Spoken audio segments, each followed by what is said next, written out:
वालेकुम नादरीन, आप YouTube channel देख रहे हैं। मैं इमरान खान हूं। अहम चीज़ें मैं आपके सामने रखता हूं। इसमें करप्शन के कुछ मामला हैं जो अब खुल रहे हैं आहिस्ता आहिस्ता।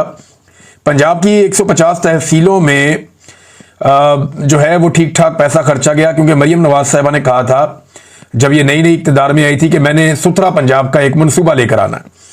और सुथरा पंजाब के तहत इन्होंने कहा जी कि हमने पूरे सूबे की तमाम तहसीलों को और शहरों को बिल्कुल साफ कर देना है। और इसके ऊपर जो है वो एक कंपेन चलाई गई, बहुत सारा जो है वो तजावजात हटाने का काम किया गया जी, कचरा भी उठाएंगे, ये सारी चीज़ें हुई। तो पता चला ये काम बहुत बड़ा है। उसके बाद प्राइवेट कंपनियां बनाने का सिलसिला शुरू हुआ, और ये काम माजी में शहबाज शरीफ साहब भी बहुत करते थे। और इन्हीं प्राइवेट कंपनियों में या साफ पानी वाली या दीगर जो थी वो हम माजी में प्रोग्राम करते रहे। मैं भी, अरशद शरीफ साहब भी, और बहुत सारे और सहाफ़ी भी ये करते थे। तो हम बताते थे कि इन कंपनियों के अंदर कैसे मामला ख़राब किए जाते थे। बहरहाल अब ये हुआ कि पंजाब में लोगों ने कंपनियां बनाना शुरू कर दी प्राइवेट, और ये ज़्यादातर कहा जाता है कि फ्रंटमैन थे, और फिर नून लीग का इनके साथ बड़ा ज़बरदस्त लिंक था। अब ये सुथरा पंजाब के लिए जो कंपनियां बनी जिन्होंने पंजाब को साफ करना था, इनके पास अरबों रुपए के फंड चले गए। यानी हर माह जो है वो एक एक तहसील को 8 करोड़ 10 करोड़ मुबैना तौर पर, जो मेरा सोर्स है उसने कहा जी वो इतने फंड्स दिए जाते थे एक एक कंपनी को या एक एक तहसील के लिए। लेकिन किसी भी तहसील में कोई काम नहीं हुआ। 1 साल गुजर गया इस सारी सूरत हाल को, और अभी तक तमाम तहसीलों में कचरा बदस्तूर पड़ा हुआ है। ये पैसा कहां गया? तो इसमें जो बताया जा रहा है कि इस पैसे का लगभग 70-80% हिस्सा खा लिया गया। यानी अरबों रुपए का पाकिस्तान को या पाकिस्तानियों को चूना लग गया है, और ये चूना 100 अरब रुपए से ज्यादा का है। ये लगा पंजाब में। अब इसके बाद इन्होंने सफाई का एक टैक्स लगा दिया जी, 200 रुपया महीना से लेके 5,000 रुपया महीना तक ये अब टैक्स लेंगे सफाई के नाम के ऊपर आवाम से, ताकि पैसा पूरा किया जाए कुछ ना कुछ करके खजाने से जो पैसा इन्होंने निकाला। तो ये एक बहुत बड़ा स्कैंडल है। अगर इसका एहतसाब किया जाए या इसका ऑडिट किया जाए कि जो पैसा सुथरा पंजाब के प्रोजेक्ट के अंदर डाला गया, ये कितना डाला गया, कैसे डाला गया, किस तरह गया, किन किन कंपनियों को मिला, उसके बदले में उन कंपनियों ने क्या काम किया, और वो काम देखा जाए, तो ये एक बड़ा स्कैंडल है जो आने वाले दिनों में पकड़ा जा सकता है अगर थोड़ी सी कोई तवज्जो दे। एस्टेब्लिशमेंट की नजर में मरियम नवाज के तमाम स्कैंडल जो हैं वो उनकी सर आंखों पे, और अभी वो किसी किस्म की कार्रवाई नहीं कर रहे, लेकिन आने वाले वक्त में ये कार्रवाइयां होंगी। नादरीन, ये जो बंदा पकड़ा गया जिसका ताल्लुक ब्यूरोक्रेसी से है, और ये आरओ के तौर पे फ्राइज भी सरंजाम देता रहा सियालकोट में, इस पे बिलाखिर रेहाना डार साहबा का स्टेटमेंट भी आ गया है। ये इकबाल संघेड़ा इसका नाम है, और इसने एक हाउसिंग सोसाइटी के एनओसी के मामले पे इसके ऊपर एफआईआर हुई है। यानी एक हाउसिंग सोसाइटी का जो मालिक है उसने ये एफआईआर करवाई है, और इसके अंदर जो अमाउंट बनती है लगभग वो 20 करोड़ के आसपास बनती है, 15 से 20 करोड़ के बीच की एक अमाउंट है। लेकिन अभी तक जो मुबैना तौर पे इतलात आ रही हैं, कुछ रिपोर्ट भी हो गई हैं, क्योंकि पाकिस्तानी रवायती मीडिया इसको एज सच कोई ज्यादा रिपोर्ट नहीं कर रहा। लेकिन ये आदमी कोई 80 करोड़ के करीब की प्रॉपर्टीज का अभी तक तो ये कह चुका है कि जी ये मेरी है। और ये सिर्फ सियालकोट की दूध की मैं आपको बात बता रहा हूं। सियालकोट के बाहर इसके पास क्या, इसके ऊपर से रिकवरी इससे हो रही है, और पुलिस करप्शन का पैसा इससे जो है वो एंटी करप्शन रिकवर कर रही है। अब ये जो सोसाइटी का मालिक है वो कहता है जी कि मेरी हाउसिंग सोसाइटी के एनओसी मनसूख किए, मामलात को चलाने के लिए हाउसिंग सोसाइटी का मालिक होटल के कमरे बुक करवाता रहा, और इकबाल संघेड़ा नकद रकम, गाड़ियां, घड़ियां, इमारतों के किराए में हिस्सा लेता रहा। लंदन में खातून के नाम पैसे मंगवाए। एफआईआर का मतन एंटी करप्शन में मुकदमा शहरी जाहिद जावेद के बयान पर दर्ज किया गया। अब नादरीन, एक और चीज मैं आपको बताता हूं।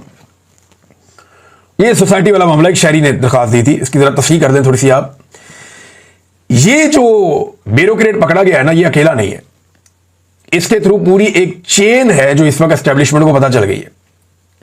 और आपको पता है एंटी करप्शन हो जाए, नायब हो जाए, एस्टेब्लिशमेंट कंट्रोल करती है उसे, तो उन्हें पता चल गया इसमें कौन कौन शामिल है। और बहुत सारे लोग नरगे में आ गए। इसमें कोई ब्यूरोक्रेट्स भी हैं, कोई पुलिस वाले भी हैं, और उनमें से कुछ ने जाके बयानात भी दे दिए कि ठीक है जी हमने पैसे लिए थे। अब ये पैसा अगर मिला जुला के देखें तो फिर तो ये अरबों रुपए बनते हैं, लेकिन इससे जो रिकवरी होनी है वो 15 से 20 करोड़ होनी है। तो बाकी पैसा कहां जाएगा? बाकी पैसे के बारे में कहा जाता है कि वो खाने पीने का बंदोबस्त कर लिया गया। तो ये एक स्कैंडल है। इसमें ख्वाजा आसिफ साहब परेशान है मुख्तलिफ इतलात के मुताबिक, लेकिन रेहाना डार साहबा खुश है, उनके साथ इसने ज्यादती की थी। रेहाना डार साहबा कहती हैं कि अल्लाह की लाठी बड़ी बेआवाज है। एडीसीआर ने सियालकोट के अवाम का रिजल्ट बदला था। मैं 60,000 से ज्यादा वोटों से जीती थी, और पूरा सियालकोट नहीं बल्कि सारा पाकिस्तान भी जानता है कि ख्वाजा आसिफ को जिल्लत आमेज शिकस्त हुई। एडीसीआर ने अवाम के फैसले में खयानत की और बुरी तरह हारने वाले ख्वाजा आसिफ को जाली फॉर्म 47 बनाकर उसकी जीत का ऐलान किया। मैंने अल्लाह की अदालत में उस वक्त ही अपना मुकदमा पेश कर दिया था। अब ADCR अल्लाह की पकड़ में है और ख्वाजा आसिफ भी अल्लाह की सजा से नहीं बचेगा। इन्होंने सियालकोट के अवाम के साथ फ्रॉड किया। ADCR से बड़ा मुजरिम ख्वाजा आसिफ है, जिसने आज भी मेरी सीट पर धौंस, धांधली और फ्रॉड से कब्जा किया हुआ है। ख्वाजा आसिफ की नवाज शरीफ साहब से मुलाकात हुई, तस्वीरें वीडियो आ गई बीच में, सोशल मीडिया पे यही लोगों ने रोला डाल दिया कि ये दो वो लोग हैं जिन्होंने फ्रॉड किया और फ्रॉड के जरिए से बुजुर्ग खवातीन की सीटें छीनी है। एक ने रेहाना डार की सीट छीनी है और एक ने यास्मीन राशिद की सीट छीनी है, और दोनों खवातीन ने 50,000 से ज्यादा की लीड से इन दोनों रवायती सियासतदानों को शिकस्त दी थी और उन दोनों खवातीन को निशाने इबरत बनाया गया। उनसे सीटें छीन ली गई 2 नंबरी करके, फ्रॉड करके। तो लोग इनकी खासी दुर्गत बना रहे हैं सोशल मीडिया पे, बनने भी चाहिए जैसा इन्होंने जुल्म किया है। एक और स्कैंडल भी नाज़रीन अभी जो है वो आ सकता है आने वाले दिनों में, लेकिन एक बात खातिर आप जमा रखिएगा कि एस्टेब्लिशमेंट को करप्शन में किसी किस्म की कोई दिलचस्पी नहीं है। पाकिस्तान में करप्शन खत्म करने में एस्टेब्लिशमेंट ने अपना काम निकालना होता है। घी सीधी उंगली से निकले वो निकाल लेते हैं, उंगली टेढ़ी करनी पड़े वो उंगली टेढ़ी कर देते हैं। ये लोगों के करप्शन के केसेस या ये छोटी मोटी कमजोरियां, लोगों की वीडियोस, ऑडियोज, करप्शन के केसेस, ये एस्टेब्लिशमेंट अपने पास महफूज रखती है उस वक्त के लिए जब कोई बंदा आपे से बाहर हो या उस बंदे से कोई काम पड़ जाए। तो जब काम पड़ता है तो फिर ये उंगली टेढ़ी भी कर लेते हैं। ये उंगली टेढ़ी करने का थोड़ा सा इशारा आप समझ ले। एस्टेब्लिशमेंट को करप्शन से कोई मसला नहीं है। अगर एस्टेब्लिशमेंट को करप्शन से मसला हो तो चीनी और गंदम स्कैंडल में सबसे बड़ी करप्शन इस वक्त पाकिस्तान की अभी इस वक्त वो पड़ी हुई है। अगर एस्टेब्लिशमेंट को करप्शन से मसला हो तो NRO 2 भी ना देती और NRO 1 भी ना देती, जो इन्होंने दिया, बार बार दिया। बहरहाल ये जो MNAs का फंड्स में जो पैसा दिया गया उसका भी ऑडिट करवाया जाए तो बहुत कुछ निकलेगा और सुथरा पंजाब में, पूरे पंजाब में PMLN की कारकर्दगी निकल आएगी। तो ये बड़ा जबरदस्त एक मामला है जो सामने लाया जा रहा है। कुछ लोग कह रहे थे कि जी मोहसिन नकवी को वज़ीर आज़म पाकिस्तान बनाया जाएगा, और कुछ लोग कह रहे हैं कि ये मुमकिन ही नहीं है, ये कैसे हो सकता है, वो अकेला है, अगर उसको MNA बना भी देते हैं तो वो कैसे वज़ीर आज़म बनेगा। देखिए मैं आपको ये बात क्लियर कर दूं कि अगर उसको MNA बनाकर वज़ीर आज़म बनाना मतलूब हुआ पाकिस्तान की मिलिट्री एस्टेब्लिशमेंट को, तो PMLN और पीपल्स पार्टी अच्छे बच्चों की तरह ये काम कर भी देंगे। अगर किसी को ये लगता है कि नवाज शरीफ इनकलाबी हो जाएगा या शहबाज शरीफ इनकलाबी हो जाएगा या जरदारी कहेगा कि नहीं ये नहीं हो सकता, तो ये जमीन आसमान का फर्क है इन बातों में, ये हो ही नहीं सकता। ये फौरी तौर पे मोहसिन नकवी को भी अपना वज़ीर आज़म तस्लीम कर लेंगे अगर इन्हें ऑर्डर आ गया तो, और ये इंप्लीमेंट ऐसे करेंगे कि आपको लगेगा जैसे सारा कुछ नेचुरल तरीके से हो रहा है। बहरहाल जब बनाना होगा मोहसिन नकवी को फिर, लेकिन मुझे अभी तो लगता है कि हनूज दिल्ली दूरस्त ऐसी कोई बात मुझे दिखाई नहीं दे रही। नाज़रीन मलिक रियाज साहब के बारे में जो खबरें छप रही है ना, मेरे पास बड़ी पक्की इंफॉर्मेशन आई है, मैं आपके साथ शेयर करता हूं। एक तो मलिक रियाज साहब के एक रिश्तेदार हैं, ये उनके कज़न वसीम साहब इनका नाम है, उन्हें गिरफ्तार कर दिया गया, गिरफ्तार नहीं अगवा कर दिया गया है, और ये शख्स जो है उसको लापता कर दिया गया है, इसका पता नहीं चल रहा। मलिक रियाज वालों ने बहुत कोशिश की होगी, हाथ पांव मारे होंगे, उनके भी बहुत ताल्लुकात हैं अंदर बाहर, उन्होंने हर तरफ कोशिश की होगी, लेकिन ये बंदा नहीं छोड़ रही एस्टेब्लिशमेंट और दबाव डाल रही है। और इस बंदे का अब कुछ लोगों ने मुझे बताया कि इस बंदे का मलिक से डायरेक्ट कोई उस तरह ताल्लुक है नहीं, लेकिन मुझे हुकूमती लोगों ने एक दो बातें कंफर्म की हैं जो मेरे सोर्स हैं गवर्नमेंट में। वो ये कहते हैं कि मलिक रियाज से हमें कुछ और नहीं चाहिए, और जो कन्वर्सेशन पाकिस्तान की एस्टेब्लिशमेंट की और हुकूमत की मलिक रियाज के साथ चल रही है उसके बारे में कुछ इंफॉर्मेशन मैं आपको देता हूं। मलिक रियाज से पाकिस्तान की टॉप लीडरशिप जो है, वजीर आजम लेवल से लेकर जरदारी लेवल तक और बाकी जो इंपॉर्टेंट लोग हैं, उन्होंने बराह रास्त रब्ता किया। पाकिस्तान की एस्टेब्लिशमेंट का बराह रास्त रब्ता मलिक रियाज के साथ है। ये अगर किसी को लगता है रब्ता नहीं है तो ये गलत बात है, मलिक रियाज के साथ इन सबका रब्ता है। मलिक रियाज को ये ऑफर दी जा रही है और बार बार दी जा रही है, और मैं आपको जो ऑफर के अल्फाज है वो अब बताने वाला हूं कि उससे कहा गया कि मलिक साहब ताड़ी चांदी हो जाएगी, तुसी सिर्फ इमरान खान के खिलाफ गवाही दो आके कि इन्हें ताड़े को फायदा चुके है। तो इस पे मलिक रियाज ने इनकार कर दिया। अब चांदी हो जाएगा मतलब यह है कि ये करप्शन से तो एस्टेब्लिशमेंट को कोई फर्क नहीं पड़ता। ऐसी कोई बात नहीं है कि मलिक ने कोई करप्शन कर दी जिसकी वजह से ये सारी दुनिया यहां पे करते ही ऐसे काम है, अजीबोगरीब तो काम हो रहे हैं पाकिस्तान में। तो ये करप्शन का मामला नहीं है, मामला है इमरान खान के खिलाफ गवाही का, और मलिक रियाज ने उससे इनकार कर दिया। और मुझे एक बंदे ने बताया कि मलिक रियाज ने हल्फन कहा है पाकिस्तान की हुकूमत को और एस्टेब्लिशमेंट को कि मैं आपको हल्फन कहता हूं कि इमरान खान ने मेरे से कोई फायदा नहीं लिया, और ना वो कोई जाती फायदा मेरे से लेना चाहता था, और ना मेरी और उसकी ऐसी कोई डील थी। ये मलिक रियाज ने बाकायदा गवर्नमेंट को और एस्टेब्लिशमेंट को बताया और उसको जवाब ये दिया गया कि हमें पता है इस बात का, लेकिन हमें गवाही चाहिए। अगर गवाही दो, आपको निकालना हमारा काम है मलिक साहब, और आपकी चांदी हो जाएगी पाकिस्तान में, सारी चीजें आपकी नॉर्मलाइज हो जाएंगी, बेफिक्र होकर पाकिस्तान में भी काम करो, बाहर भी काम करो, कोई नहीं छेड़ेगा। लेकिन मलिक रियाज ने कहा जी मैंने ये नहीं करना। मुझे ऐसा लगता है कि मलिक रियाज ने सारी जिंदगी पैसा कमाया और पैसे को एंजॉय किया, और अब मलिक रियाज को हादसाती तौर पर जब इस सूरत का सामना करना पड़ा तो उसने जब इनकार किया तो पाकिस्तानियों ने उनको इज्जत भी बहुत दे दी, और जब पाकिस्तानियों ने मलिक रियाज को इज्जत दे दी तो अब लगता है कि मलिक रियाज साहब को वो भी पसंद आ गई, और अब वो नहीं चाहते कि जनाब वो इमरान खान के खिलाफ झूठी गवाही देकर अपना नाम जो है वो ऐसे लोगों में लिखवा ले जो कंप्रोमाइज्ड हैं, कमजोर हैं और कौम उनसे नफरत करती है। बहरहाल फिलहाल तक की सूरत हाल ये मैं आपको ये बता देता हूं, लेकिन ये जो ऑफर की गई मलिक रियाज को, ये बिल्कुल ऐसे ही बात हुई है जैसे मैंने आपको बताई है, और ये ऐसा नहीं है कि निचले लेवल पे की गई है, एस्टेब्लिशमेंट का भी टॉप का लेवल और हुकूमत का भी टॉप का लेवल, ये नीचे वाले कोई नहीं, इन्होंने ऑफर की है। और मेरी इतला के मुताबिक अभी तक मलिक रियाज ने हामी नहीं भरी। और एक और चीज, जो यूएई की हुकूमत है वहां पे भी राब्ता किया पाकिस्तान की एस्टेब्लिशमेंट ने कि किसी तरह से मलिक रियाज को काबू किया जाए, लेकिन वहां की गवर्नमेंट ने भी पाकिस्तान की हुकूमत को घास नहीं डाली। यानी इन्होंने कोशिश की कि मलिक रियाज को किसी तरह से वहां पे दबाव डालें, उनसे बात करें, कोई रिक्वेस्ट करें, मलिक रियाज हमारे हवाले हो जाए, लेकिन उन्होंने इस मामले में मलिक रियाज के मामले में घास नहीं डाली। तो ये मामला भी यहां पे रोक देते हैं, और खबरें हैं कि मैं आपके साथ शेयर करूंगा। एक और चीज है नाज़रीन, ये हुकूमती सहाफी बेचारे बावले हुए पड़े, रोजाना लिख देते हैं, बोल देते हैं कि इमरान खान खत्म शुद्ध, इमरान खान की सियासत खत्म हो गई, पीटीआई खत्म हो गई, लेकिन फिर रोजाना उसी पीटीआई के बारे में प्रोग्राम भी करते हैं, उसी के बारे में खबरें भी करते हैं, सारा दिन उसी पार्टी को, उसी लीडर को डिस्कस करते हैं, और शाम को एक ट्वीट करके सो जाते हैं कि इमरान खान खत्म हो गया।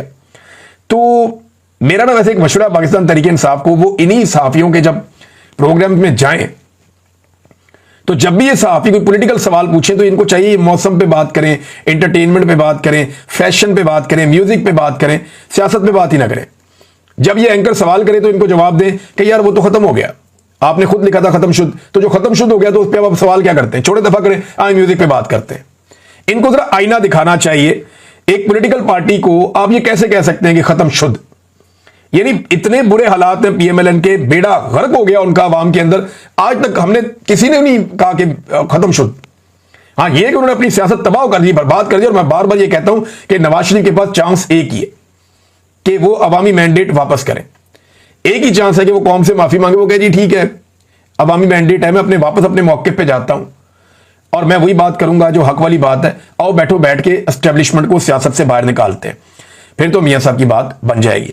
नाज़रीन, यहां पे शेर अफजल मरवत ने एक स्टेटमेंट दिया अलीमा खान के बारे में, अलीमा खान साहबा ने एक स्टेटमेंट दिया शेर अफजल मरवत के बारे में, और ये जो स्टेटमेंट है ये बढ़ते जा रहे हैं, एक दूसरे के खिलाफ स्टेटमेंट्स आ रहे हैं, शेर अफजल का अलीमा खान के बारे में, अलीमा खान का शेर अफजल के बारे में। लेकिन इसमें एक स्टेटमेंट आ गया बीच में अदील हबीब साहब का। अदील हबीब साहब जो हैं वो जर्नलिस्ट हैं और siyaasat.pk को ओन करते हैं। ये पाकिस्तान से बाहर मौजूद हैं और अमेरिका में या कनाडा में है गालिबन आजकल। और इन्होंने एक बात बताई शेर अफजल मरवत के बारे में, मैं हैरान हो गया सुन के। यानी इन्होंने कहा कि पिछले दिनों अमेरिका में आया हुआ था, क्योंकि अलीमा खान साहबा का एक ट्वीट है वो फौजिया सिद्दीकी साहबा ने किया, जिसमें अलीमा खान साहबा का जो स्टेटमेंट है वो ये कह रही हैं कि शेर अफजल मरवत जैसे बेशरम लोगों को टीवी पर भेजकर कहा जाता है कि इमरान खान की फैमिली को अटैक करो, झूठे इल्जामात लगा दो। ये जनाब अलीमा खान, शेर अफजल मरवत साहब ये कहते हैं कि अलीमा खान एस्टेब्लिशमेंट की बंदी है और एस्टेब्लिशमेंट ने उन्हें लॉन्च किया हुआ और वो एस्टेब्लिशमेंट से फायदे उठा रही है। हालांकि अगर एस्टेब्लिशमेंट, फिर इसका मतलब है एस्टेब्लिशमेंट तो एंटी आसिम मुनीर है, क्योंकि अलीमा खान तो ये वाहिद वो खातून है जो बाहर आकर आसिम मुनीर का नाम लेती हैं और पैगाम इमरान खान का पहुंचाती हैं खुलकर। तो ये कैसी एस्टेब्लिशमेंट से डील है कि उनके आर्मी चीफ का ही नाम लेती हैं बार बार। बहरहाल ये मरवत साहब की अपनी अंडरस्टैंडिंग है, लेकिन ये अदील हबीब साहब ने बड़ी खौफनाक बात की है। और क्योंकि उन्होंने ये बात ऐसे मुल्क में बैठ के की है जहां पे शेर अफजल मरवत साहब चाहें तो जाके चैलेंज कर सकते हैं अदालत में कि ये मेरे खाते में बात क्यों डाली गई है। लेकिन अदील हबीब साहब क्योंकि जर्नलिस्ट हैं, उनको इस बात का आइडिया है कि जो उन्होंने बात की उसकी गवाहियां उनके पास मौजूद होंगी, और गवाहियां मौजूद होने की वजह से उन्होंने उस सरजमीन पर बैठ के ये बात कर दी है। उन्हें पूरा यकीन है कि शेर अफजल मरवत उन्हें अदालत में चैलेंज नहीं करेंगे, वरना इस तरह के मामले में अदालत में चैलेंज किया जाए तो मुसीबत बन सकती है। लेकिन उन्होंने कहा क्या, वो बताते हैं जी कि पिछले दिनों अमेरिका में आया हुआ था और ऐसी मुगलजात फैला रहा था कि बयान करना भी मुमकिन नहीं है। कहता है कि इमरान खान की नजर बुशरा बीबी की बेटी पर थी ये बड़ी नीच बात है अगर किसी ने भी की है तो। बुनियादी तौर पर बैरून मुल्क पाकिस्तानियों में इमरान खान के खिलाफ जहन साजी की कोशिश कर रहा है। ये जनाब अदील हबीब साहब ने की है, मैं बात दोहराना भी नहीं चाहता, बड़ी मायूब बात है। लेकिन अगर ये बात गलत है तो शेर अफजल मरवत साहब जाके वहां अदालत से रुजू कर सकते हैं जहां पे अदील हबीब साहब मौजूद हैं। और अदील हबीब साहब ने अगर वहां गवाह पेश कर दिए जिनके सामने शेर अफजल मरवत साहब ने ये बात की तो वो एक नई मुसीबत बन जाएगी। बहरहाल एक और खबर है, उस पर चलते हैं नादरीन। ये भी एक बड़ी इंपॉर्टेंट खबर है नादरीन। खबर यह है कि बाजोड़ से एक जरगा बना था जो तालिबान के साथ, टीटीपी के साथ मुज़ाकरात कर रहा था, बातचीत कर रहा था। अभी तक ये किसी नतीजे पर नहीं पहुंचे, लेकिन ये अमन लाने के लिए इन्होंने बातचीत जारी रखी हुई है और 7वां राउंड इनका मुकम्मल हो गया। ये इतनी मेहनत कर रहे हैं, इनमें बहुत सारे बुजुर्ग लोग भी मौजूद हैं, उलमा इकराम भी मौजूद हैं, इलाके की बात सर कुछ शख्सियात हैं कहा जाता है, वो लोग भी हैं। और ये कोशिश कर रहे हैं कि किसी तरह तालिबान के साथ इनके मामला तय पा जाएं और ये खित्ता अमन का गहवारा बन जाए। बाजोड़ के लोगों ने बहुत तकलीफ बर्दाश्त की है और वो एक बड़े मिलिट्री ऑपरेशन के मुतहम्मिल नहीं हो सकते क्योंकि उससे बड़े पैमाने पर नकल मकानी होती है, लोगों का बहुत नुकसान हो जाता है और दहशतगर्दी खत्म भी नहीं होती। अब उसमें यह कहा जा रहा है कि अफगानिस्तान हुकूमत से भी दरखास्त कर रहे हैं कि अपना किरदार अदा करे और इस मसले को हल करवाए।